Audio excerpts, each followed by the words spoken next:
Shalom, bersyukur untuk ibadah yang boleh menguatkan pujian, penyembahan yang membuat kita mungkin lupa kalau di luar sedang banjir. Artinya kita tenggelam di dalam kasih dan hadirat Tuhan. Ya, kita bersyukur hari ini kita bisa bersama-sama belajar akan kebenaran firman Tuhan. Dan kita akan melihat bagian firman Tuhan dari Lukas pasal yang ke-8 ayat 4 sampai yang ke-15. Tema kita bicara soal cara kita mendengar. Mari kita membaca bergantian. Ayat 4 saya akan mulai terlebih dulu. Bapak Ibu bolehkah ayat ke-5, kemudian saya ayat ke-6, demikian seterusnya hingga ayat yang ke-15. Demikian firman Tuhan. Ketika orang banyak berbondong-bondong datang, yaitu orang-orang yang dari kota ke kota menggabungkan diri pada Yesus, berkatalah ia dalam suatu perumpamaan.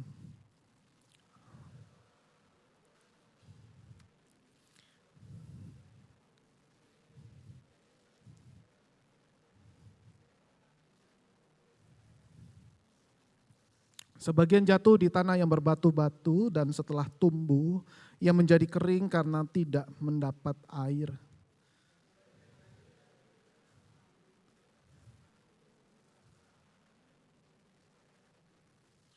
Dan sebagian jatuh di tanah yang baik dan setelah tumbuh berbuah 100 kali lipat. Setelah berkata demikian, Yesus berseru, siapa mempunyai telinga untuk mendengar, hendaklah ia mendengar.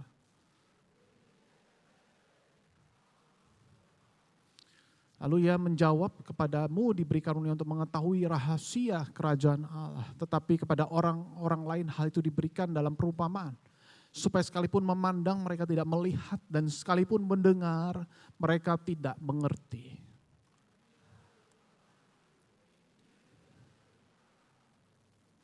Yang jatuh di pinggir jalan itu adalah orang yang telah mendengarnya, kemudian datanglah iblis lalu mengambil firman itu dari dalam hati mereka, supaya mereka jangan percaya dan diselamatkan.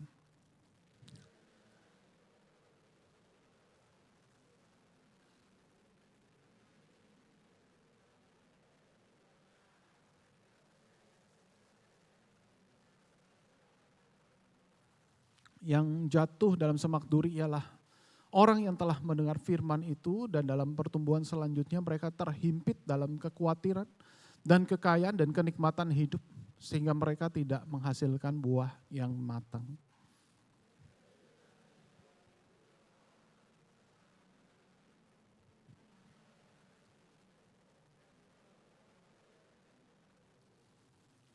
Demikian jauh pembacaan firman Tuhan, berbagilah setiap kita yang mendengar, merenungkan dan juga melakukan di dalam kehidupan sehari-hari.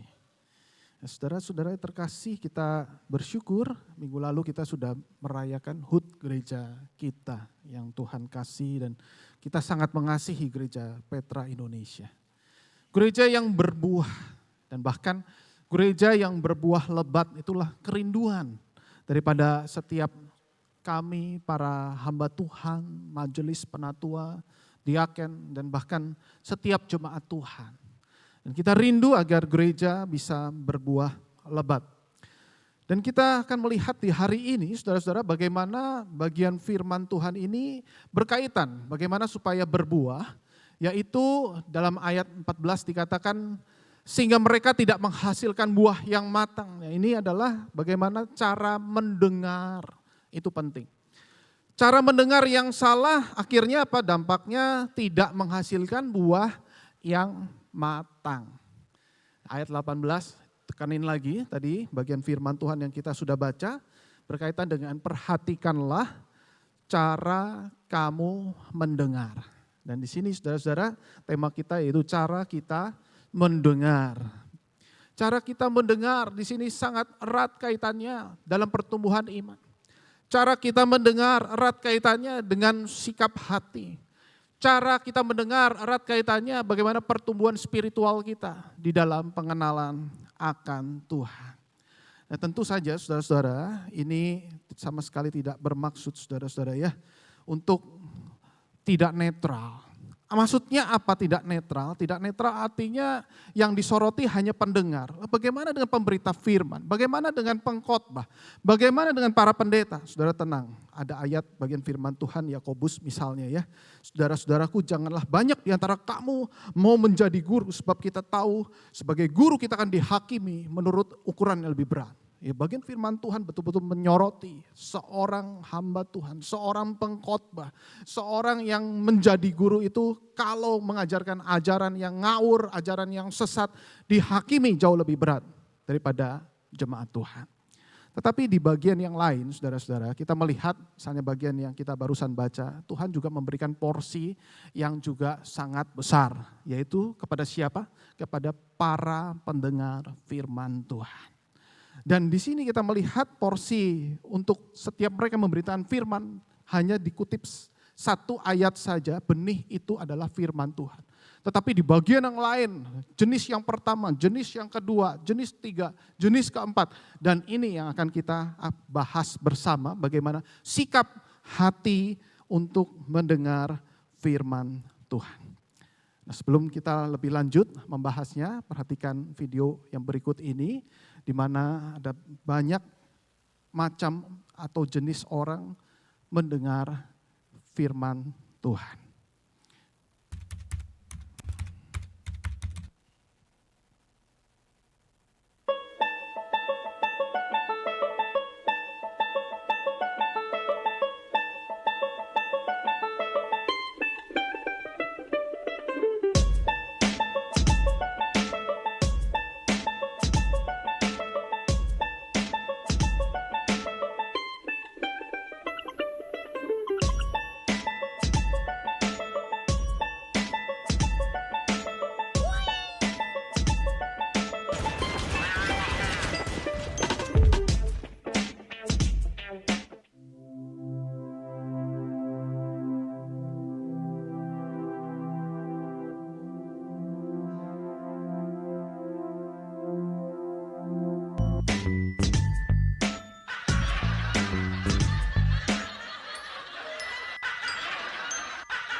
With pink roses bedight, with lilies o'erspread, is my baby's sweet head.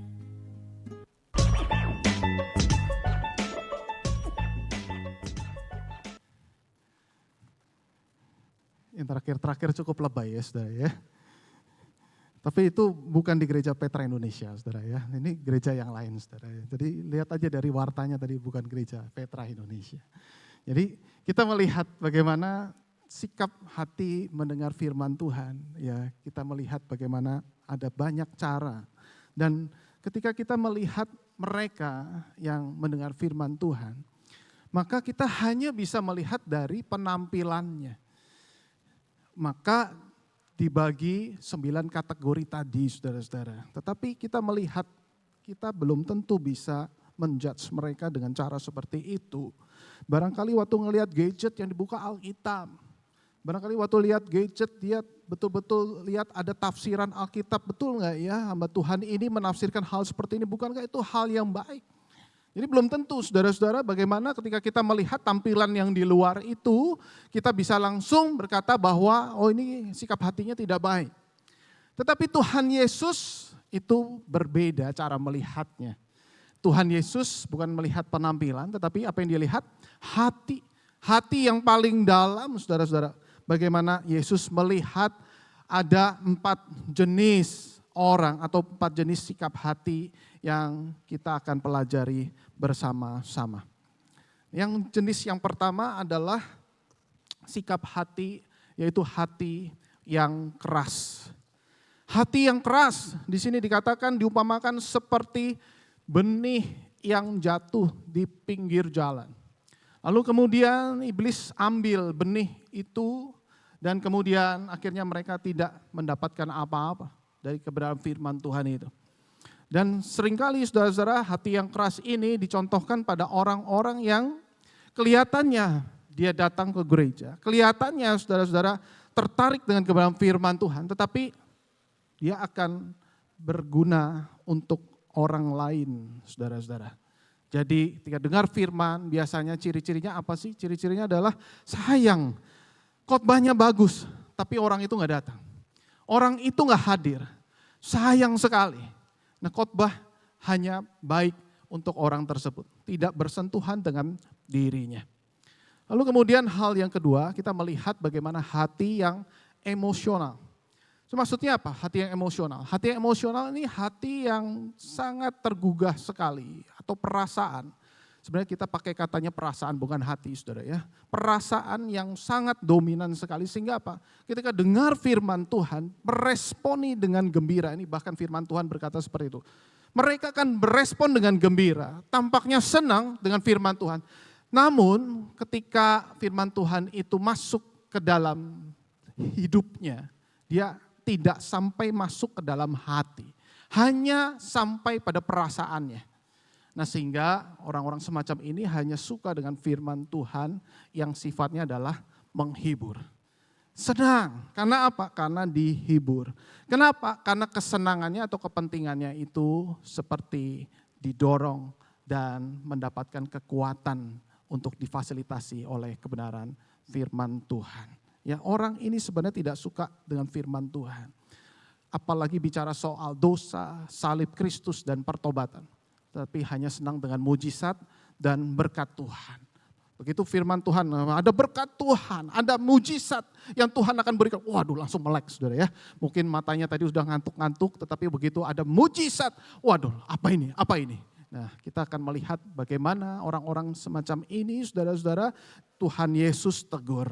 Dan Tuhan Yesus memperingatkan dengan keras. Bagaimana mereka tertarik mungkin dengan firman Tuhan. Sempat bergembira loh. Sempat senang loh. Sempat bereaksi loh. Tetapi sebenarnya tidak berakar, tidak menancap di dalam hati. Waktu saya menjadi pembina youth. Saya seringkali tanya sama pengurus. Kemudian pengurus memberikan feedback. Ini ada pembicara pastor yang ini gimana, pastor yang itu gimana. Dan pengurusnya para pria saudara ya. Dan dia berkata bahwa undang lagi, bahwa luar biasa ya firman Tuhannya. Apa? Cantik pembicaranya. Jadi sepanjang ibadah tuh dia ngeliat melototin saudara ya. Memang cantik saudara ya. Jadi orang yang cantik good looking ini mendapatkan porsi lebih untuk dapat dilihat. Tapi begitu tanya apa isinya? Apa ya? Apa ya? Apa ya? Nah sama ya. Ada pembicara yang gantengnya itu seperti artis Korea sampai anak-anak muda yang wanita itu melihat itu wah ya saking terpesonanya terhibur. Tetapi dia lupa dengan isi firman Tuhannya itu. Dan seringkali ini mengganggu dan mengecoh setiap kita. Bahwa yang penting adalah bagaimana firman Tuhan diberitakan. Firman Tuhan yang mengubahkan hati. Firman Tuhan yang betul-betul menegur dosa. Sehingga dalam bagian ini saudara-saudara kita melihat bagaimana ada orang-orang yang Tuhan tegur. Dan Tuhan nasihati setiap mereka, jangan seperti ini, jangan seperti ini. Dan kalau kita melihat ternyata ada dua macam aliran yang seringkali saudara kita sulit sekali dan membuat kita terkecoh. Apakah dia sungguh-sungguh dengar firman Tuhan? Maka kita melihat ada bagian yang pertama adalah emosionalisme. Sedikit-sedikit terharu, sedikit-sedikit senang, sedikit-sedikit meneteskan air mata. Tapi perhatikan terlebih dulu apakah betul-betul ia bertobat sungguh-sungguh. Apakah hidupnya semakin serupa dengan Kristus? Dan kelihatannya dia meneteskan air mata tetapi sebenarnya tidak bertobat. Dia hanya betul-betul melihat bagaimana firman Tuhan itu mendukung akan kepentingannya. Dia mungkin hanya menyesali tetapi tidak bertobat. Saudara, orang yang semacam ini seperti Yudas juga pernah menyesali akan keadaannya. Hari depannya tidak tahu akan seperti apa. Dia menyesal tetapi sebenarnya tidak bertobat. Dia tidak tahu hari depannya akan seperti apa. Tetapi kita tahu dia tidak sungguh-sungguh ikut Yesus. Tetapi di sisi yang lain saudara, kita tahu juga ternyata ada orang-orang yang terjebak dengan intelektualisme. Nah, apa itu intelektualisme? Artinya pokoknya punya pengetahuan teologi yang hebat. Ketika habis dengar khotbah dia senang sekali diskusi akan kebenaran firman. Dan apalagi waktu dengar firman Tuhan dia bisa menambahkan sendiri, mencari inspirasi tadi. Dia bisa menambahkan harusnya dibahas yang bagian ini. Wah dia nggak tahu, pengkhotbah nggak tahu, belum pernah baca buku daripada karya ini. Harusnya begini, harusnya begitu, harusnya begini saudara. Karena apa? Karena pengetahuan teologinya memang banyak. Tetapi seringkali ini terjebak di dalam pengetahuan teologi dan tidak berwujud di dalam kehidupan yang nyata. Nah di sini kita juga tahu saudara, ada bagian atau ada orang-orang yang hanya senang dengan kebenaran dan pengetahuan, tetapi lupa untuk melakukan kebenaran firman. Saya kasih contoh saudara-saudara ya, Prof. Senjaya memberikan contoh yang baik. Suatu kali ada seorang ibu yang memberikan nasihat kepada anak.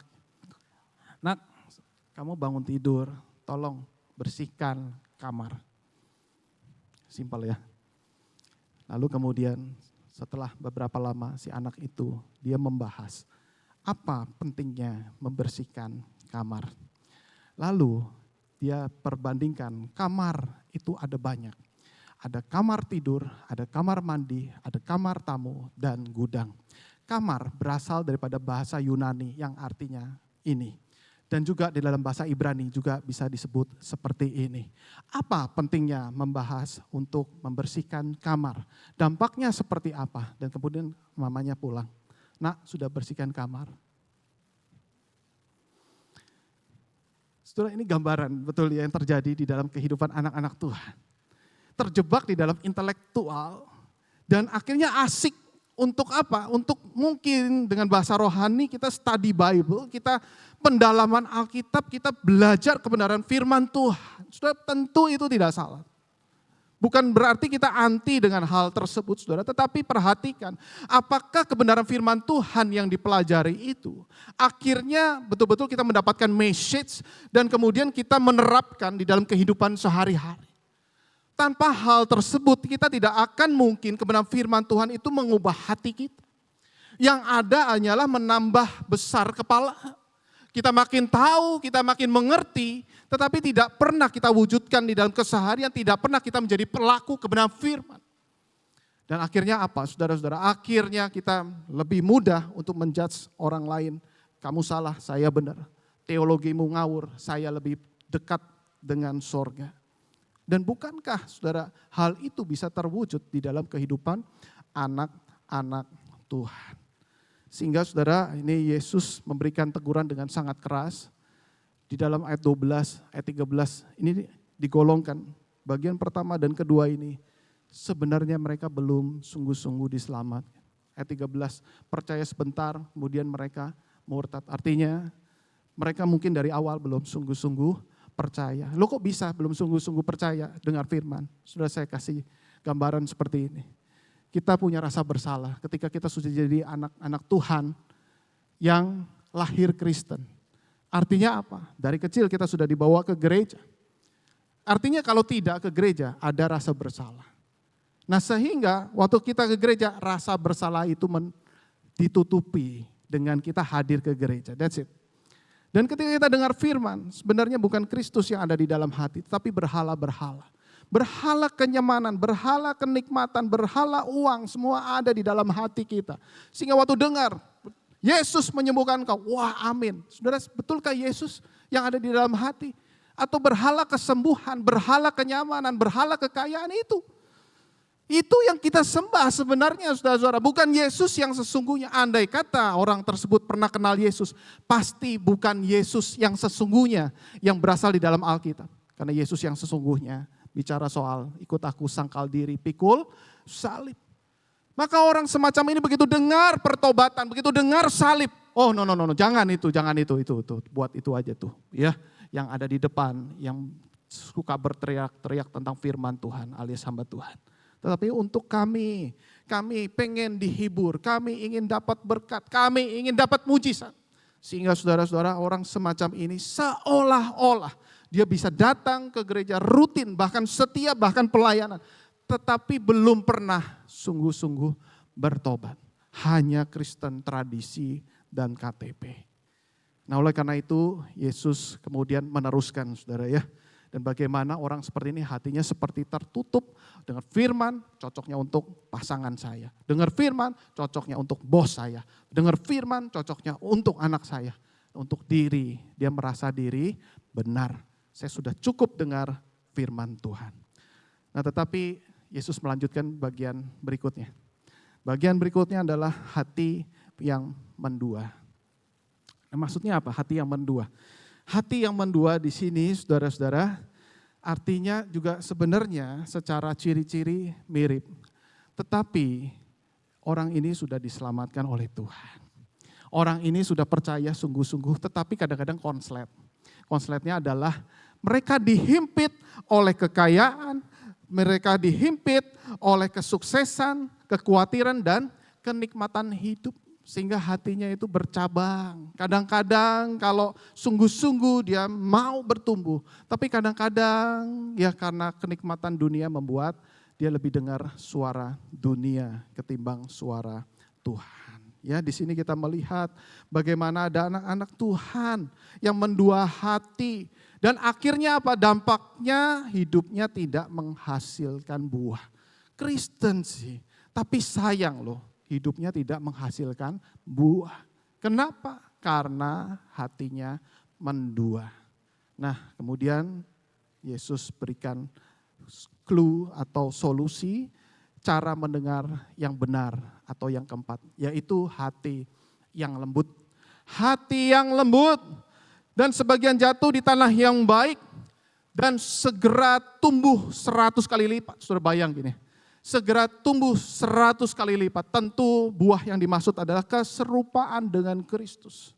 Berkatnya, saudara, artinya apa? Hidup kita makin diubahkan. Kita makin bisa mengampuni, kita makin bisa mengasihi. Berkat yang dimaksud di sini 100 kali lipat, bukan kekayaan, bukan kesembuhan. Kalau baliknya itu lagi, saudara-saudara, bukankah itu sudah dibahas di cara mendengar pertama dan kedua? Maka ketika kita melihat anak-anak Tuhan yang berbuah 100 kali lipat, di situ hidupnya makin serupa dengan Kristus.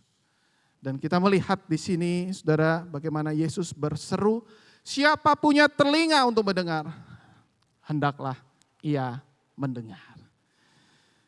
Nah, pertanyaannya adalah, apa maksudnya mendengar? Saudara, bukankah kita ini ya selalu mendengar? Dan Yesus maksudkan di sini, mendengar itu very complicated, bukan simple.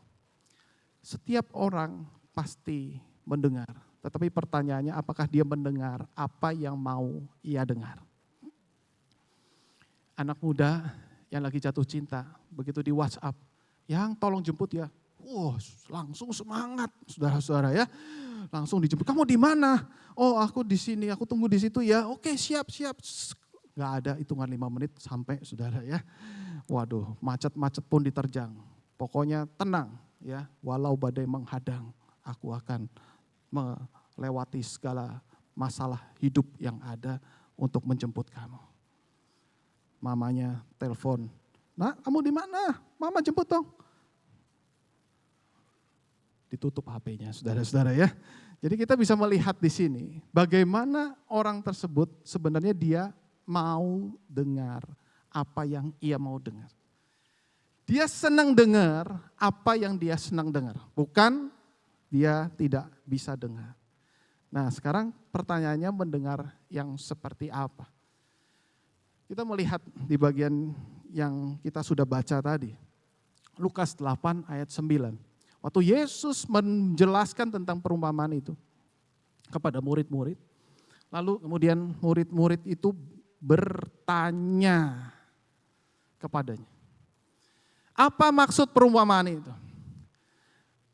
Nah, dalam bagian ini kita dapat menyimpulkan bahwa ketika kita mendengar firman Tuhan juga melibatkan aspek kognitif, intelek, dan juga akal budi.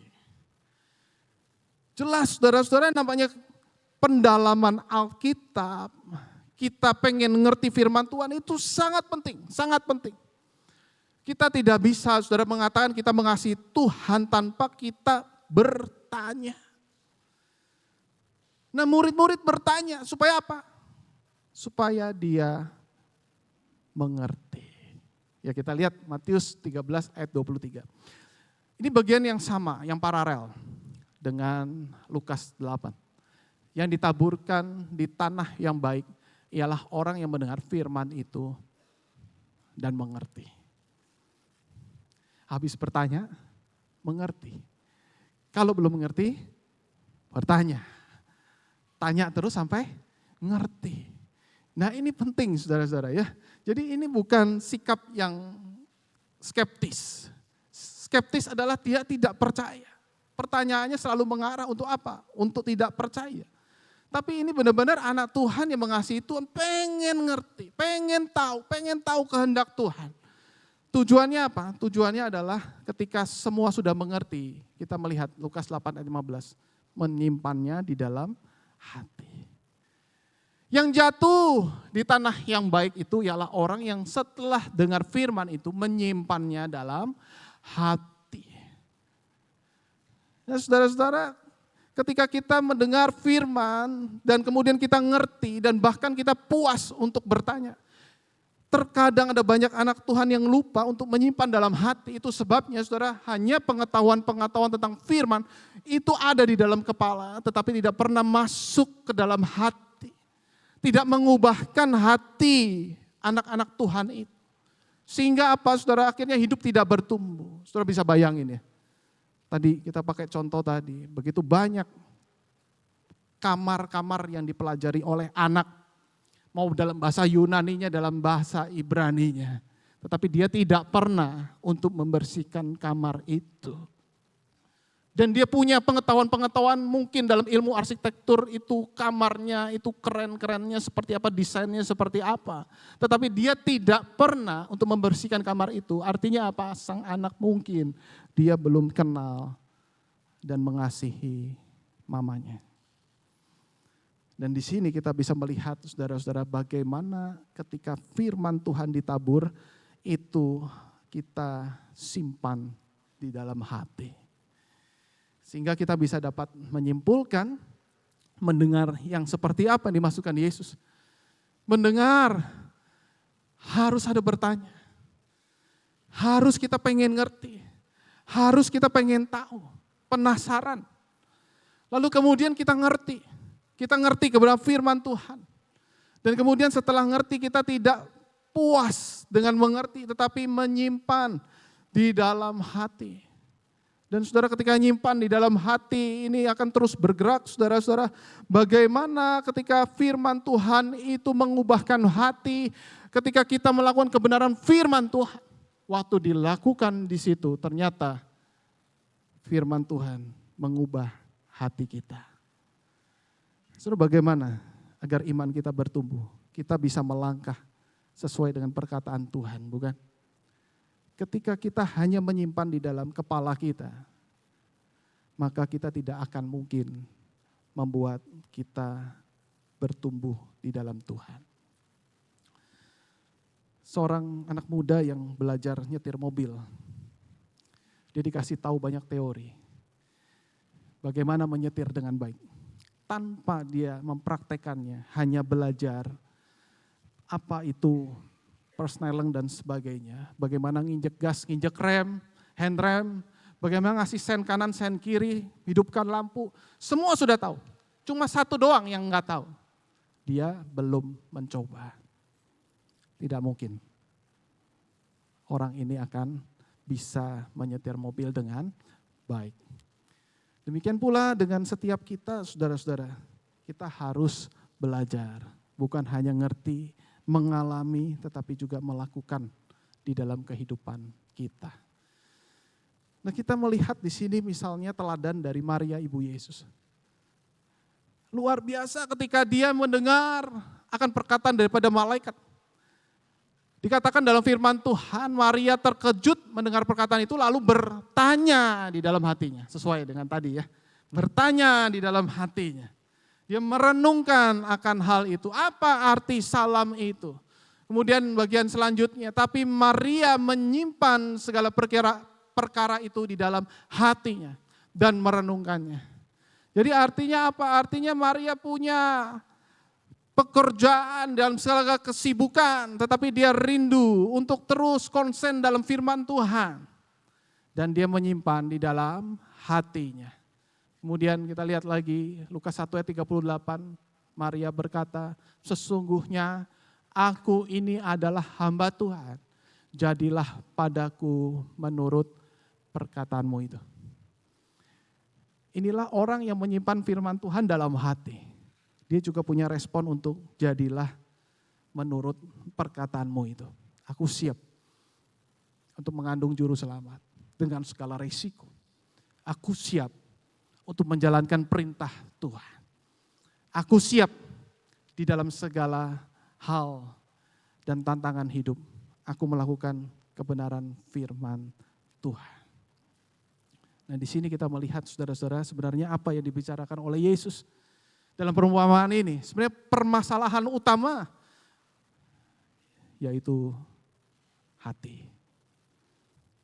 The heart of the problem is the problem of the heart. Ini hati. Yesus melihat hati. Dan Yesus berupaya untuk membereskan persoalan hati. Bukan persoalan agama. Agama bisa dilihat dari tampilan luar. Religiusitas, bagaimana orang-orang beragama pada saat itu yang dikritik oleh Yesus. Mereka beragama menutupi rasa bersalah. Tetapi dengan persoalan hati, ini problem spiritual. Spiritual di mana hatimu sungguh-sungguh tidak. Hatimu terkait dengan firman Tuhan tidak. Hatimu terkait dengan kepribadian Allah atau tidak. Nah di sini kita melihat saudara-saudara bagaimana Yesus concern membereskan persoalan ini. Sehingga Yesus perlu mati untuk menebus setiap kita. Kalau persoalan agama, Yesus tidak perlu mati. Tapi persoalan hati yang membuat agama juga menjadi rusak. Tidak mungkin diselesaikan oleh para pemuka agama. Tetapi harus Allah sendiri, yaitu Yesus, yang membereskan hati nurani kita. Dan Yesus betul-betul connect sama Bapa. Apa yang dilakukan oleh Yesus, disitulah dia sedang berbicara sama Bapa. Aku melakukan pekerjaan, Bapa yang mengutus aku. Pekerjaanku adalah pekerjaan Bapa. Dan dia selalu dengar-dengaran akan perintah daripada Bapa. Termasuk di Taman Getsemani ada suara yang menggoda. Kalau boleh jangan cawan ini berlalu. Tapi biarlah kehendakmu yang jadi. Kalau boleh berlalu. Godaan yang paling besar adalah godaan di atas kayu salib. Yang paling menderita, yang membuat Kristus itu harus terpisah daripada kasih Bapa.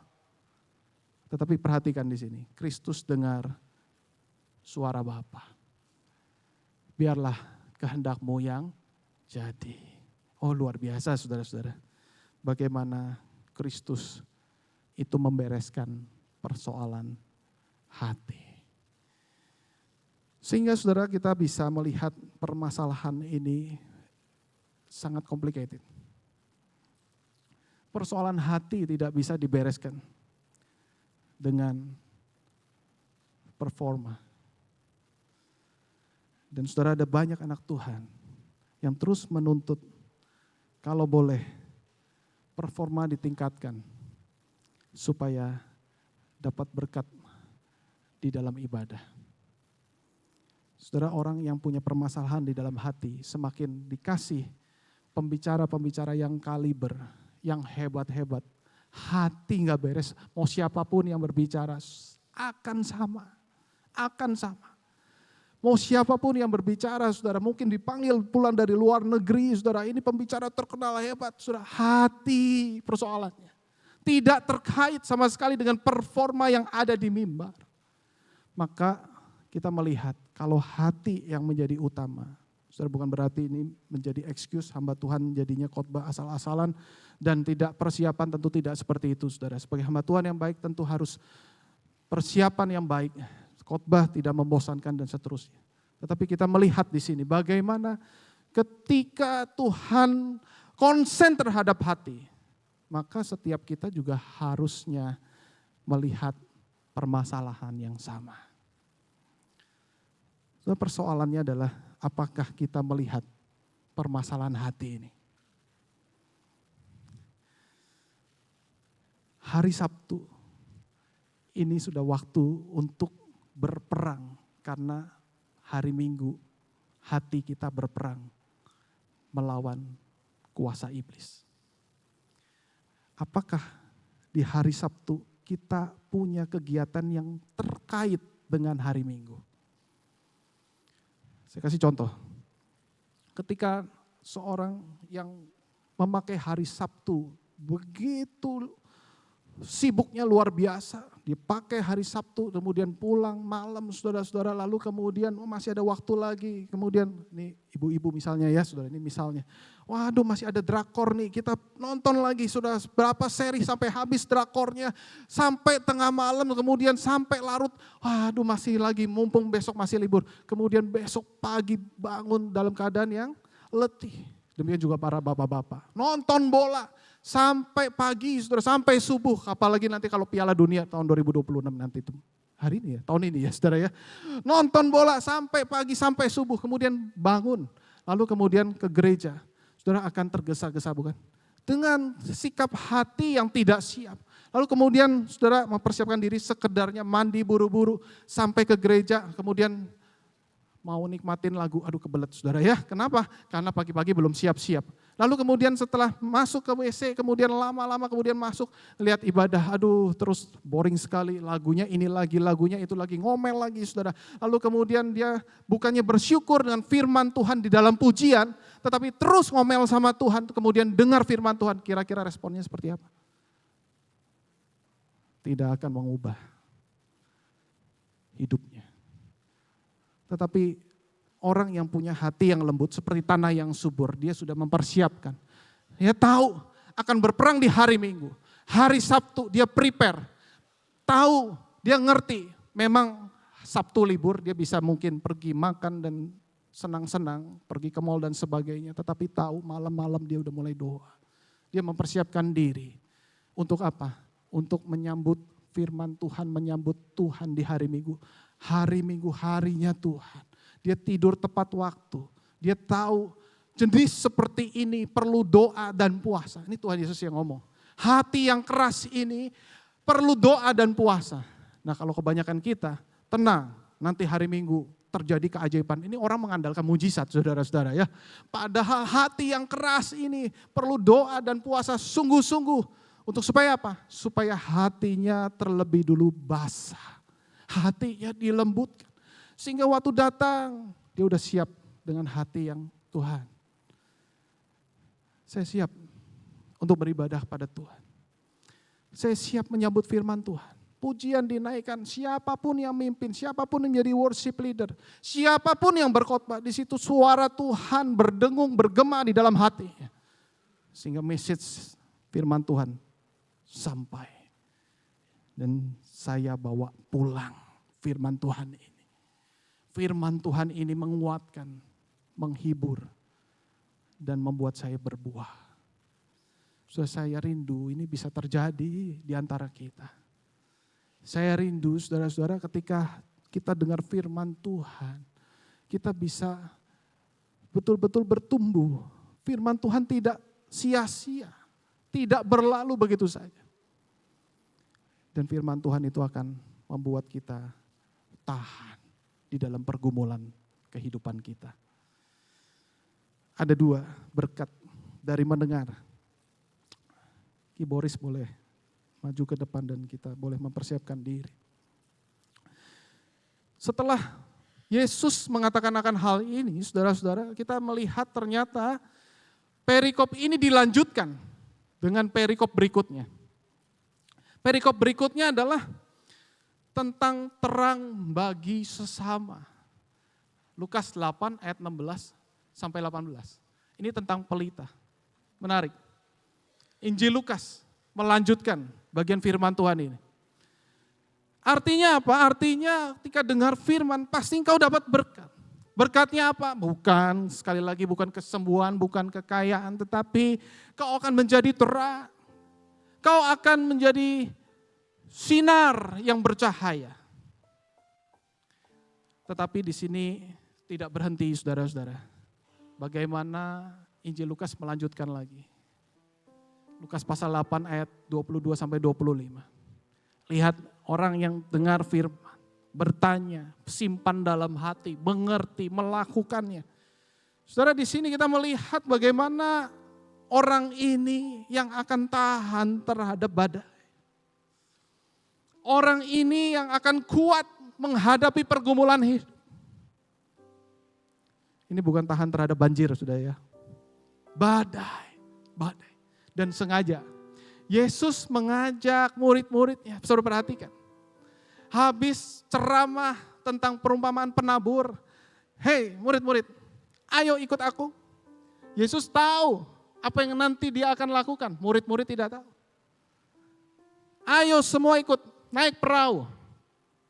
Dan di situ Yesus izinkan badai terjadi. Yesus tidur terlelap di sana. Dan saudara, apa yang dilakukan murid-murid? Murid-murid panik. Padahal sebelumnya baru dengar firman Tuhan. Dia baru saja dengar tentang perumpamaan hati yang lembut, hati yang subur itu. Tetapi yang terjadi adalah murid-murid tidak percaya. Yesus harus menghentikan badai itu. Baru sekali lagi itu menempelak murid-murid. Kamu baru dengar firman. Kamu baru dengar firman tadi. Berapa jam yang lalu? Ayo percaya lagi. Ayo percaya lagi. Murid-murid kemudian percaya lagi. Dan cara seperti ini terus Yesus lakukan kepada murid-murid. Dan itu juga menjadi setiap kita bertumbuh, Yesus mengulang cara dan metode yang sama. Dan saudara, kita bersyukur hari ini sudah ada firman Tuhan. Firman Tuhan yang membuat kita untuk terus bertumbuh. Pertanyaannya, apakah kita mau belajar? Seperti Martin Luther, dia berkata, we need to hear the gospel every day because we forget it every day. Ini Martin Luther, tokoh reformator yang hebat. Tapi dia sadar, saya lupa sama Injil setiap hari. Saya butuh Injil setiap hari. Roh penurut daging lemah. Dan kita bersyukur setelah dengar firman. Sabtu kita sudah persiapan, Minggu sungguh-sungguh dengar firman. Senin, YouTube Gereja Petra Indonesia sudah mempublishkan firman Tuhan di hari Minggu. Saudara tinggal klik, ingat lagi kepada firman. Hari Selasa, saudara boleh dengar firman Tuhan dari manapun itu. Baca buku renungan. Dan hati saudara akan makin lama makin subur.